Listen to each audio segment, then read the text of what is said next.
বন্ধুরা, ক্রিকেট নিয়ে কিছু আপডেট, মেনলি আইপিএল নিয়ে, এছাড়া ভারতীয় ক্রিকেট দল নিয়ে কিছু খবর বেরিয়ে এসেছে, সে সমস্ত আমরা এই ভিডিওতে আলোচনা করব। তো অবশ্যই ভিডিওটি শেষ পর্যন্ত দেখবে। তো ফাইনালি বন্ধুরা, প্রথম যদি আমরা ভারতীয় টেস্ট দল নিয়ে যে আপডেট বেরিয়ে এসেছে, সচরাচর দেখতে গেলে কিন্তু ভারতীয় টেস্ট ম্যাচে, গত ম্যাচে আমরা দেখতে পেয়েছিলাম যে 4জন পেস্ট বলার এবং 1জন স্পিন খেলিয়েছিল, অর্থাৎ সে ছিল রবীন্দ্র জাদেজা। কিন্তু সেকেন্ড টেস্ট ম্যাচে ভারতীয় টিম ম্যানেজমেন্ট চাচ্ছে সেখানে 2জন স্পিন বলার খেলাতে আর কি। তো সেক্ষেত্রে 2জন স্পিন বলার অর্থাৎ জসপ্রীত বুমরা কিন্তু সেকেন্ড টেস্ট ম্যাচ থেকে তাকে বিশ্রাম দেওয়া হয়ে গিয়েছে, অর্থাৎ তাকে বিশ্রাম দেওয়া হয়েছে আর কি। তো সচরাচর তাহলে সেকেন্ড স্পিন বলার কিন্তু এই ম্যাচে আসতে পারে। এছাড়া আমরা কিন্তু আরও একজন অলরাউন্ডারকে এই ম্যাচে দেখতে পেতে পারি। তো সচরাচর বলতে গেলে রবীন্দ্র জাদেজা একজন প্রপার স্পিন বলার অলরাউন্ডার হিসেবে খেলেছিল প্রথম টেস্ট ম্যাচে, এবং দ্বিতীয় টেস্ট ম্যাচে তার সঙ্গী হতে চলেছে কিন্তু হয় কুলদীপ যাদব, না হলে ওয়াশিংটন সুন্দর কিন্তু স্পিন বলও করতে পারে, সঙ্গে তার ব্যাটিংটাও কিন্তু কাজে লাগাতে পারে টিম ম্যানেজমেন্ট। এছাড়া আমরা যদি দেখি Kuldeep Yadav wicket taker bowler, সে কুলদীপ যাদবও কিন্তু যথেষ্ট ভেরিয়েশন নিয়ে ইংলিশ ব্যাটসম্যানদেরকে বোকা বানাতে পারে, এবং ইংল্যান্ডের বিপক্ষে তার কিন্তু যথেষ্ট ভালো পারফরমেন্স রয়েছে। তো সেক্ষেত্রে কিন্তু কুলদীপ যাদবকেও আমরা সেকেন্ড টেস্টে তোমার বার্মিংহামে খেলতে দেখতে পারি।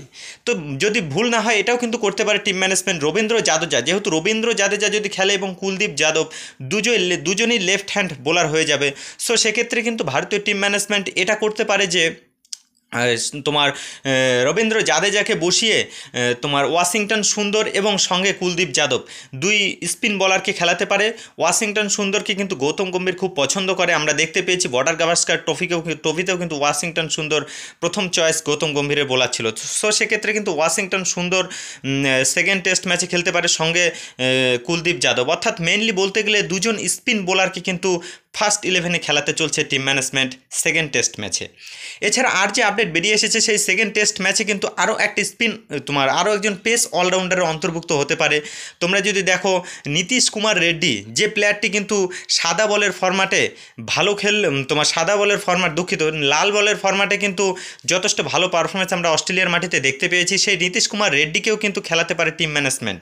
সো সেক্ষেত্রে কিন্তু টিমে অনেক পরিবর্তন হতে পারে, এবং আমরা শার্দুল ঠাকুরের জায়গাতেও কিন্তু নীতিশ কুমার রেড্ডিকে দেখতে পেতে পারি। এছাড়া বোলিং বিভাগে কিন্তু প্রসিদ্ধ কৃষ্ণার জায়গায় অর্শদীপ সিংও চলে আসতে পারে। তো যথেষ্ট এক্সচেঞ্জ অর্থাৎ এক পরিবর্তন হয়ে কিন্তু টিম খেলাতে পারে টিম ইন্ডিয়া সেকেন্ড টেস্ট ম্যাচে। এরপর যে আপডেট তোমরা আইপিএল নিয়ে যে আপডেটগুলো বেরিয়ে এসেছে, কেননা এ মাসের প্রথম সপ্তাহে কিন্তু ট্রেডিং উইন্ডো খোলার কথা। সেই ট্রেডিং উইন্ডোকে মাথায় রেখে চেন্নাই সুপার কিংস কিন্তু রীতিমতো প্রচণ্ড ব্যস্ত। আমরা যদি আপডেটগুলো দেখি, সূত্র মারফত কিন্তু গুরুত্বপূর্ণ খবর বেরিয়ে এসেছে, চেন্নাই থেকে কিন্তু একজন বিদেশি উইকেট কিপার ব্যাটসম্যান, যার সঙ্গে কিন্তু ট্রেড করতে পারে গুজরাট টাইটেন্স, রাহুল তেওয়াটিয়া এবং ওয়াশিংটন সুন্দরকে কিন্তু চেন্নাই তাদের ঘরে নিয়ে আসতে পারে, এবং তাদের বিদেশি উইকেট কিপার ব্যাটসম্যান ডেভিড কনওয়ের সঙ্গে একটা ট্রেড করতে পারে জিটি। সূত্র মারফত কিন্তু এই খবর বেরিয়ে এসেছে। যদিও এটা করে কতটা লাভ হবে জিটি, সে নিয়ে আমার কিন্তু কোনো মাথায় আর ভাবনায় শেষ হচ্ছে না। কেননা আমরা যদি দেখি গুজরাট টাইটেন্স, সেখানে কিন্তু ওপেনিং করছে সাই সুদর্শনের সঙ্গে শুভমান গিল, বাটলার রয়েছে, তারা মাঝখানে সারফান রাদারফোর্ডকে খেলাচ্ছে। তো সেক্ষেত্রে আমরা যদি দেখি যে সেখানে ডেভিড কনওয়ে যদি যায়, তাহলে ডেভিড কনওয়ে কোন পজিশনে খেলবে? সচরাচর ওপেনিং ব্যাটসম্যান ডেভিড কনওয়ে, আর গুজরাটে অলরেডি তিনটা ওপেনার রয়েছে। তো সেক্ষেত্রে এই ডিলটা কতটা বাস্তবায়িত হবে, এটাও কিন্তু প্রশ্নচিহ্ন থাকছে। এছাড়া যদি আরেকটি গুরুত্বপূর্ণ ডিল নিয়ে কথা বলা যায়, কেননা আমরা জানি যে সোশ্যাল মিডিয়ায় কিন্তু ইতিমধ্যে ভাইরাল হয়ে গিয়েছে সঞ্জু স্যামসংকে নিয়ে, হয়তো সম্ভবত সঞ্জু স্যামসং রাজস্থান ছাড়তে পারে, এবং চেন্নাই সুপার কিংসও চাচ্ছে উইকেট কিপার ব্যাটসম্যান ধোনির বিকল্প হিসাবে সেই সঞ্জুকে তাদের ঘরে তুলতে। সেক্ষেত্রে কিন্তু আমরা যতটুকু আপডেট পেয়েছি, রাজস্থান রয়্যালস আর চেন্নাইয়ের মধ্যে নাকি একটা ডিল হওয়ার সম্ভাবনা রয়েছে। রাজস্থানের যেতে পারে চেন্নাইয়ের নাকি একজন স্পিন বোলার, এছাড়া left hand middle order batsman. তো সেক্ষেত্রে ভাবনা এটা আসছে, left hand middle order batsman চেন্নাইয়ে রয়েছে। আমরা যদি দেখি শিবম দুবে, এছাড়া রবিচন্দ্রন অশ্বিন,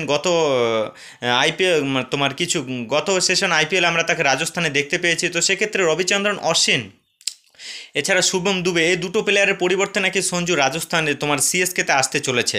তো যদিও এর বাস্তবতা নিয়ে সন্দেহ রয়েছে, কেননা আমরা যদি দেখি যে রবিচন্দ্রন অশ্বিন ব্যাক করেছে সিএসকে, যদিও তার পারফরমেন্স ভালো না, কিন্তু শিবম দুবের কথা বললে আইপিএল যে 2023 সালে চেন্নাই চ্যাম্পিয়ন হয়েছে সেখানে কিন্তু শিবম দুবে দুর্দান্ত পারফরমেন্স করেছিল। সো সেক্ষেত্রে শিবম দুবেকে কিন্তু চেন্নাই ছাড়বে বলে আমার মনে হচ্ছে না। এবং তোমার শিবম দুবে যদি রাজস্থানে চলে যায়, তার কেরিয়ার কিন্তু লং টার্ম রয়েছে।